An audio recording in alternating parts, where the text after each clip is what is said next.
Today we have a washing machine that's taking too long to do its cycle. This may be due to a clogged water inlet filter. So we're going to turn off the hoses there at the wall, and we're going to remove this hose from behind the washing machine. This is the hot side. Pull that off of the washing machine. We're going to grab a pair of pliers and grab this plastic part on the filter and then gently wiggle the filter out. We can see this one's pretty dirty. It's got a lot of debris.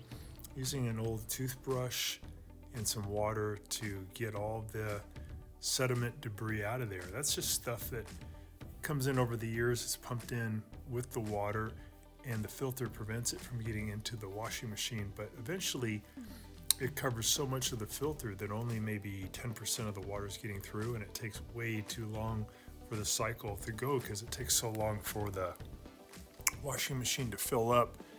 This can also be an effect on your rinse cycle. If you notice your rinse cycle won't even work, it could be that the cold water side has this problem. The filter is just so clogged up that water can't come in. Here's the cold side. So we removed it from the washing machine. We're going to use the pliers.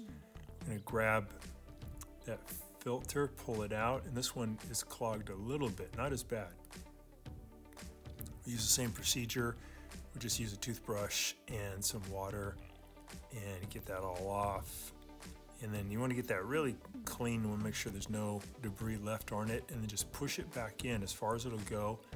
And then you can just add the hose. When you add the hose back on, be careful that it goes on easily with no resistance. Video, and please subscribe to our channel when you get a chance, and also click the little bell notification button so we can send you weekly videos on all the different ways of fixing appliances around your home and saving you lots of money.